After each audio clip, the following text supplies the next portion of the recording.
수신제가 치국평천하라는 말이 있습니다.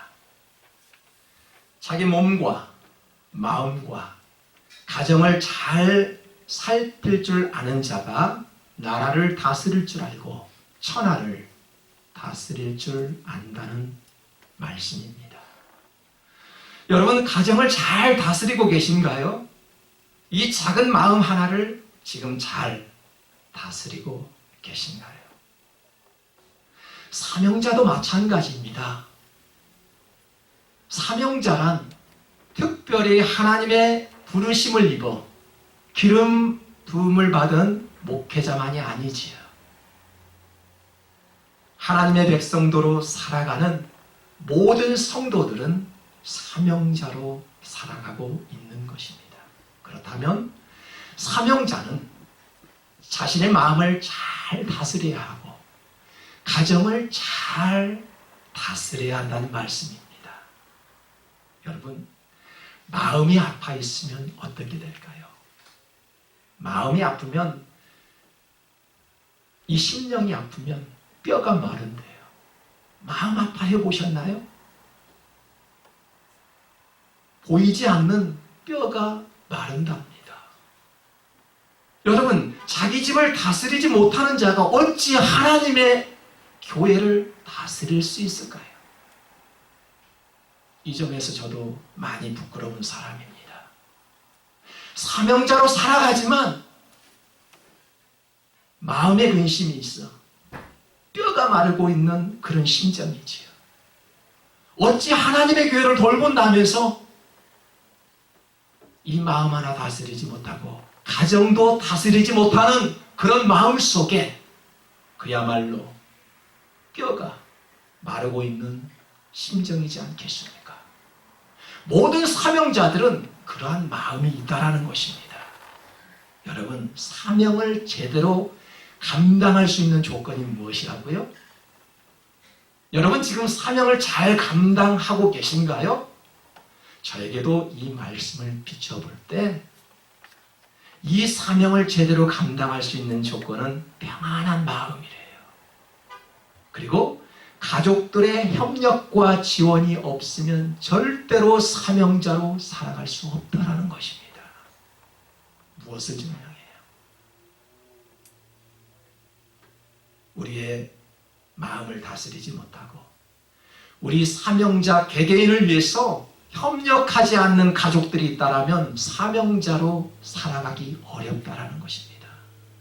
사명 때문에 자신의 몸과 가정을 돌보지 못한다면 모세와 같은 일들이 벌어지고 있을 것이 분명합니다. 모세는 참으로 위대한 사람이었지요. 어떻게 하면 백성들과 함께 하나님의 나라를 세울지 늘 근심했던 사람이지요. 그렇다고 해서 모세가 완벽한 사람은 아니었습니다. 그가 갖추지 못한 것이 있다면 무엇일까요? 행복한 가정이었습니다. 자신이 하고자 하는 사명은 매우 중요했지요. 나라와 민족을 위해서 큰 일을 하는 것은 좋았지만 아내와 자녀들로부터는 빵점짜리 가장에 불과했습니다. 출애굽이라는 공적 사명을 감당하기 위해서 가정을 소홀히 할 수밖에 없었죠. 참 저도 말씀을 준비하면서 죄책감에 많이 빠졌습니다. 그동안 10년 동안 교회를 지키기 위해서 가정을 외면했어요. 가족의 구성원보다는 성도들을 더 많이 생각하고 기도하였지요. 가정일보다는 교회 일을 더 우선시하였습니다. 하나님의 일 때문에 많은 근심이 있었지요. 모세가 그랬습니다. 여러분, 참으로 공적인 일과 사적인 일과 그리고 바깥 일과 가정일의 균형을 맞추기가 참으로 어렵다라는 것입니다. 하나님이 세우신 공동체, 가정과 교회이지요. 분명히 가정과 교회는 뗄래야 뗄 수가 없습니다. 여러분, 가정이 행복하고 교회가 행복할 수 있는 비결은 무엇이라고 생각합니까? 여러분, 가정 행복하십니까? 교회가 행복합니까?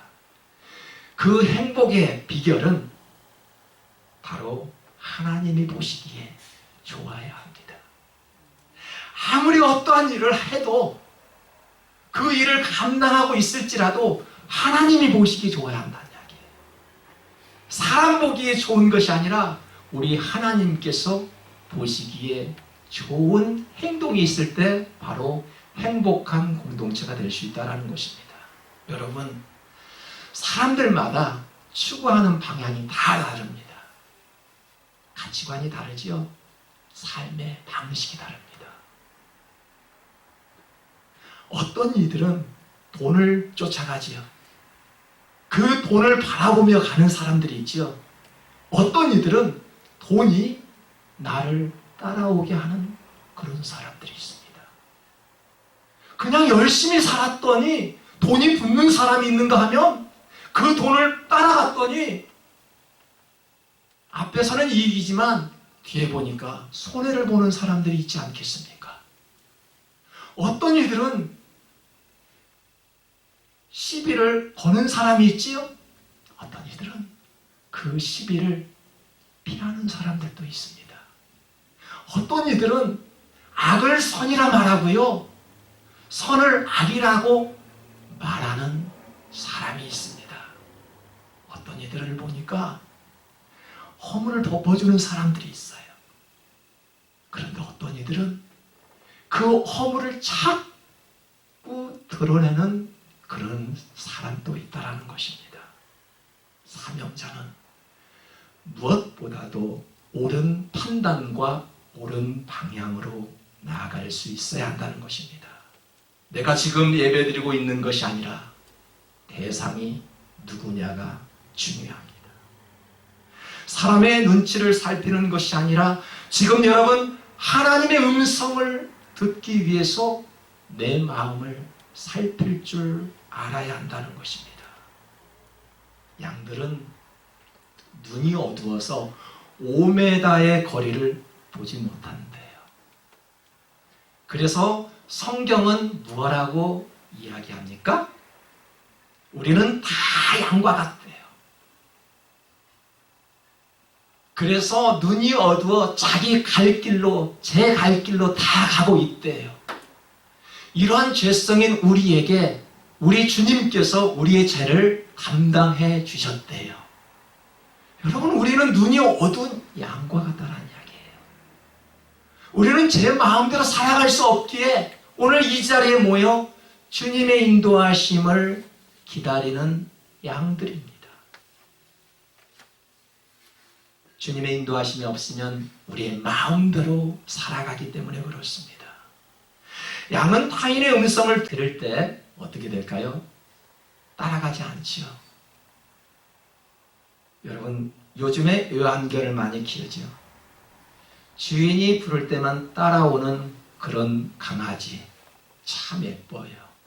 아무나 이리 오라고 하면 따라가는 그 강아지는 더 이상 내가 주인이 될 수 없는 것이죠. 참된 양은 타인이 부를 때는 따라가지 않습니다. 오직 자기를 인도하신 목자가 부를 때만 따라가는 것이 참된 양이지요. 모세를 보십시오. 모세는 하나님께서 애굽으로 돌아가라고 했어요. 이때 모세는 어떻게 했을까요? 안 갑니다라고 말하지 않았습니다. 네, 애굽으로 돌아가겠습니다. 그렇게 말했습니다. 모세가 가고 싶어 했을까요? 가기 싫었습니다. 애굽으로 가는 것이 굉장히 힘든 길이었습니다. 이스라엘 백성을 구할 수 있는 자신도 없었지요.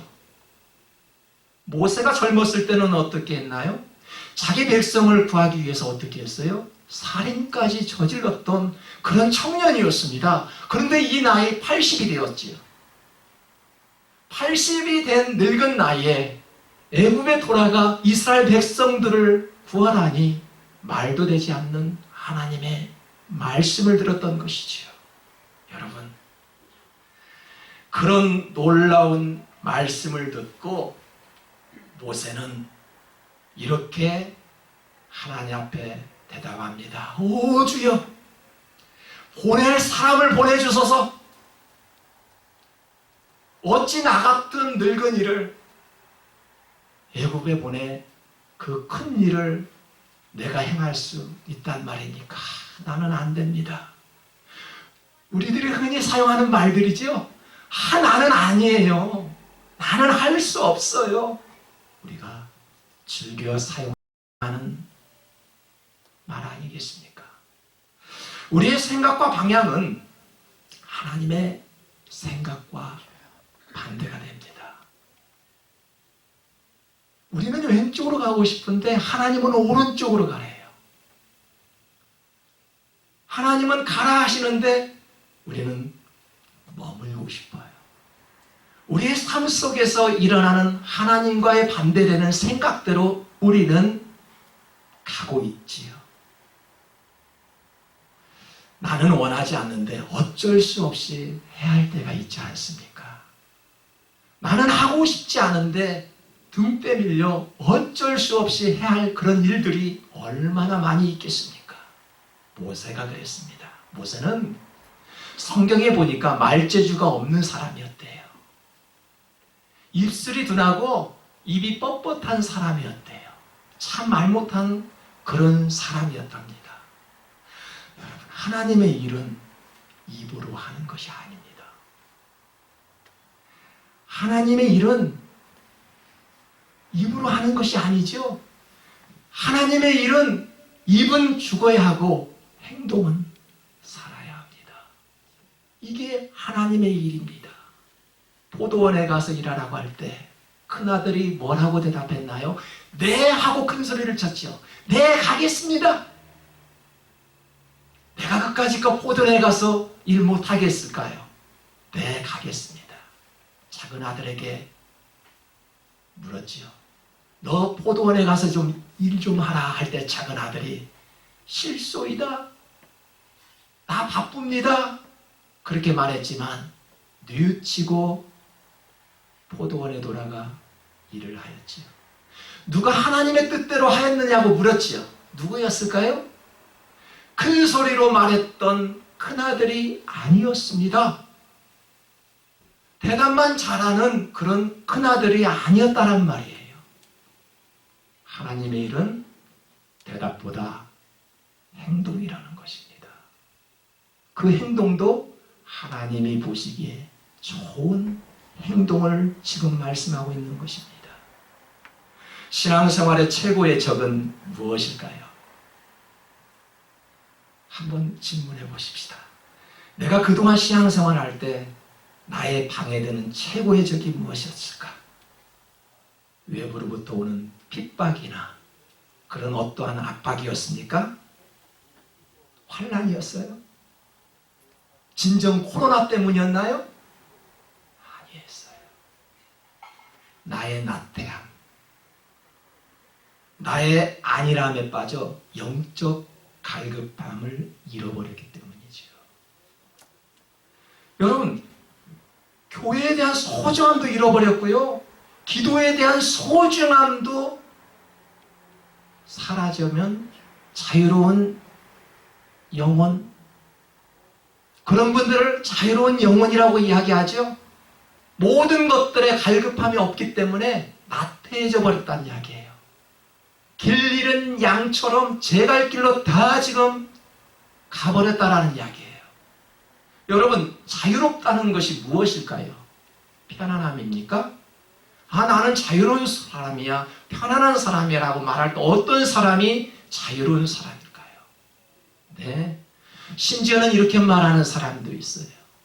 교회에 나가면 자유롭지 못하대요. 작은 교회 가면 불편하대요. 큰 교회 가면 저 뒤에만큼 앉아있어서 말씀만 끝나면 쏜살같이 도망치니 너무너무 큰 교회는 편안하대요. 맞습니까? 그래서 저는 작은 교회를 섬기고 있는 성도들 만날 때 정말 박수를 쳐주고 싶고요. 기도해주고 싶어요. 작은 교회 아무나 못 다닌다라고 말씀을 드린 적이 있습니다. 참 훌륭하신 분들, 대단하신 분들 아니면 참 힘들지요. 왜요? 다 보이기 때문에 그렇습니다. 한눈에 모든 삶이 다 보이기 때문에 내 마음대로 할 수 없기 때문에 자유롭지 못해요. 그래서 존경스러워요. 저도 어디에 가면 존경을 받아요. 왜요? 작은 교회. 남들이 알아주지 않는 그런 작은 교회 목자라고 존경을 받아요. 그런 존경받는 목사가 작은 교회를 섬기고 있는 성도들에게 어떻게 존경하지 않을 수 있을까요? 그런 면에서 저와 여러분들은 대단한 사람들입니다. 하나님 앞에 칭찬받기에 합당한 사람들입니다. 성도 여러분, 설령 믿음을 빼앗기고 잃어버렸다라면 속히 돌아와야 합니다. 그런 갈급함에서 이제는 세상의 갈급이 아니라 하나님 말씀 때문에 목마름이 있는 저와 여러분이 되시기를 축복합니다. 성도 여러분, 사람들은 자유와 편안함을 추구하지요. 그러나 잠언에서는 이렇게 말씀합니다. 좀 더 자자. 좀 더 졸자. 손을 모으고 좀 더 누워있자 하면 내 빈궁이 강도같이 오며 내 곤빛이 군사같이 이르리라 라고 했습니다. 게으름이 습관이 되지 않도록 조심하여 낙태함에 빠지지 않도록 주의하라는 권고이지요. 하나님의 자녀답게 부지런하고 성실해야 함을 지금 말씀하고 있습니다. 여러분, 하나님 앞에 나오면 하나님께서는 빈손으로 보내지 않습니다. 믿음이 있는 사람들은요, 절대 빈손 들고 나갔다라는 생각이 들지 않아요. 왜요? 하나님은 우리에게 빈손으로 일하지 않게 하십니다. 하나님은 모세를 맨손으로 일하지 않게 하셨죠? 모세에게 무엇을 주셨나요? 지팡이를 주셨어요. 여러분, 우리에게 무엇을 주셨습니까? 누구에게는 물질을 주셨고 누구에게는 하나님의 일을 하라고 강력한 체력을 주셨습니다. 건강을 주셨어요. 누구에게는 가르치는 은사를 주셨지요. 누구에게는 아름다운 목소리로 사람들을 권면하고 좋은 입술로 칭찬의 말을 건넬 수 있는 지혜자의 입술을 주셨습니다. 하나님은요, 모세에게 지팡이를 주셨던 것처럼 우리 각자에게도 무언가를 주시며 그것으로 하나님을 섬기라고 말씀하고 계십니다. 여러분, 하나님께서 모세에게 지팡이를 주시고 그것으로 인하여 이적을 행하라 라고 말씀하였습니다. 노인들이 사용하는 지팡이, 불편한 다리 역할을 하고 있는 것이 분명합니다. 등산을 하고 있는 등산객들의 지팡이는 큰 도움이 되지요. 그러나 그런 지팡이와는 차원이 다릅니다. 모세가 받은 지팡이는 하나님이 주신 선물이었어요. 여러분, 내가 가지고 있는 그것으로 능력을 행하기 위해서는 어떻게 해야 됩니까? 내가 노력해서 만든 그런 지팡이가 아니라 하나님께로부터 받은 지팡이여야 한다는 것이지요. 여러분, 물질 하나님이 주셔야 합니다. 사명자는 나의 힘으로 싸우지 않습니다. 누구의 힘으로? 하나님의 능력으로 싸우게 되지요. 그래서 모세는 이렇게 고백합니다. 하나님께서 모세를 향해 이제 가라. 내가 내 입과 함께 있어서 할 말을 가르치리라. 모세가 어떤 사람이었다고요? 말을 잘 할 줄 모르는 사람이었어요. 입이 뻣뻣한 사람이었어요. 이제는 너와 같은 입술을 너의 능력이 아니라 내가 너의 입을 통해서 말하게 하고 내가 할 말을 너에게 가르쳐 주겠다라는 거지요. 모세가 가지고 있는 지팡이를 던지니 뱀이 되었지요. 손을 가슴에 넣었더니 이 손에 나병이 걸렸지요. 다시 가슴에 손을 넣고 빼었더니 그 나병이 깨끗하게 되었습니다. 여러분, 이것이 마술이 아니라 하나님께서 주신 능력이었죠. 믿음 없이는 아무것도 하지 못합니다. 믿음 없이는 하나님을 기쁘게 할 수도 없지요. 믿음 없이 주의 일을 한번 해 보십시오. 분명히 탈이나고 싸움이 벌어질 것입니다. 우리가 아무리 교회에 열심히 다녀도 가장 중요한 것이 무엇일까요? 참된 믿음을 갖는 것입니다. 우리가 찬송을 부르는 것도 중요하지만 그 찬송의 가사 하나하나를 생각할 때 그 찬송의 능력이 우리에게도 임할 수 있지요.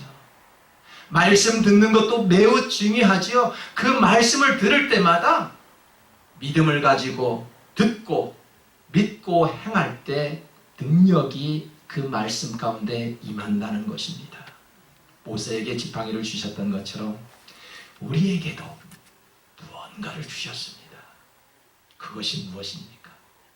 하나님이 우리에게 무언가를 주셨어요. 저에게도 분명히 받은 것이 있습니다. 여러분, 하나님으로부터 받은 그 지팡이가 무엇일까요? 다윗에게는 하나님께서 돌멩이를 주셨지요. 그 돌멩이 5개를 가지고 골리앗을 향해 나아갈 수 있었지요. 사사기에서 나오는 12 사사들은 그 작은 선물 하나하나를 받았습니다. 먼저 왼손잡이 에훗은 그 에훗은 무엇을 받았나요? 날쌘 칼을 받았어요. 그 날쌘 칼 하나로 모압 왕을 죽였습니다. 삼갈은 무엇을 손에 쥐고 있었나요? 소모는 막대기 하나를 가지고 있었어요. 그 막대기 하나로 블레셋 사람 600명을 죽여 이스라엘을 구했지요. 삼손의 손에는 무엇이 있었나요? 나귀 턱뼈가 있었습니다. 그 흔한 나귀 턱뼈 하나로 블레셋 사람 1000명을 순식간에 죽이고 이스라엘 백성을 구했습니다. 여러분, 여러분의 손에 쥔 것이 무엇일까요? 지금 보니까 돌멩이, 동물의 뼈, 소모는 막대기, 우리가 흔히 볼 수 있는 합창한 물건일 수밖에 없지요. 남들이 알아주지 않는 그런 합창한 물건들입니다. 그런데 분명히 하나님의 손에 들어가면 그것으로 인하여 우리 하나님 백성들의 손에 쥐어질 때 그것으로 능력을 임할 수 있다는 이야기입니다. 여러분, 하나님께서 우리에게 무언가를 주셨어요. 사람들이 보기에는 보잘것이 없는 것일 수도 있어요. 그런데 분명히 하나님 자녀들에게 주셨어요. 빈손 들고 싸우지 않도록 무언가를 주셨다는 것입니다. 그것이 무엇인가 한번 생각해 보시기 바랍니다. 그것을 잘 사용하여서 하나님 앞에 영광 돌 때 그것이 30배, 60배, 100배 이상으로 성장하는 것이 아니겠습니까? 성도 여러분, 하나님을 의지하는 믿음이 중요합니다. 하나님의 일을 하면 할수록 미움받고 핍박을 받지만 그것이 복이라는 믿음. 확실하십니까? 우리가 열심히 하나님의 방법대로 살아갈 때 미움받고 핍박을 받는데요. 그런데 그것이 복이다 라고 성경은 말씀합니다. 전도하기 어렵죠? 하지만 전도하면 하늘의 상이 가장 크다는 믿음, 지금 씨를 뿌리고 눈물을 흘리는 자는 기쁨으로 곡식단을 거둔다는 그런 믿음, 그런 믿음을 가지고 계신가요? 보통 사람들은 지팡이를 의지합니다. 지팡이와 같은 돈을 의지하고 나의 지식과 생각과 경험을 의지합니다. 사람들은 나의 실력을 의지하지요. 하지만 기적은 지팡이에서 나온 것이 아닙니다. 기적은 하나님께서 주신 그 믿음에서 나오는 것이죠. 하나님을 믿는다는 것은 그를 전적으로 의지하겠다는 것입니다. 조금도 의심하지 않겠다는 것입니다. 성경은 이렇게 말하지요. 도울 힘이 없는 사람들을 의지하지 말래요. 애굽을 의지하는 것은 상한 갈대 지팡이를 의지하는 것과 같다라고 말씀합니다. 우리는 우리 나름대로 무언가를 의지하지요. 그것이 하나님과 상관이 없는 것이라면 지금 상한 갈대로 만든 지팡이를 의지하는 것과 전혀 다를 바가 없다라는 것입니다. 예수님께서 12제자를 부르시고 그들을 파송하는 과정 속에서 주신 말씀입니다. 우리 함께 다 같이 한번 읽어볼까요? 너희 전대에 금이나 은이나 동을 가지지 말고 여행을 위하여 배낭이나 두벌 옷이나 신이나 지팡이를 가지지 말라. 여기까지 읽겠습니다. 자, 여러분 생각해 보세요. 전도자들이 아무것도 준비하지 말라는 것일까요? 다음 주에 아프리카 선교를 가는데 아무것도 준비하지 말라는 것일까요? 이 말씀은 아무것도 준비하지 말라는 것이 아니라 전적으로 하나님을 신뢰하라는 것이죠. 하나님을 신뢰하는 자에게 굶지 않게 해주시겠다는 이야기죠. 모든 앞길을 열어주시겠다라는 하나님의 말씀이지 않겠습니까? 하나님을 의지하는 자에게 하나님이 책임져 주시겠다는 것입니다. 그리고 무엇이라고 말씀합니까? 그리고 뒤에 따르는 말씀이 있죠? 너희가 거저 받았으니 거저 주라. 이 말씀을 하셨어요. 이것이 바로 선교의 원리입니다. 여러분, 우리는 거저 받은 그 지팡이가 있지요? 거저 주래요. 우리는 하나님께 드리는 것을 낭비라고 생각하지 않습니다. 낭비라고 생각하니 하나님 앞에 드리지 못하지요. 내가 열심히 노력해서 땀 흘린 이것이니 남한테 베풀지 못하지요. 뭐라고 말씀해요? 거저 받았으니 거저 주라는 것입니다.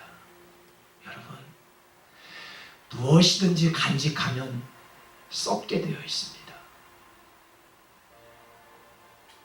흐르는 물은 절대 썩지 않지요.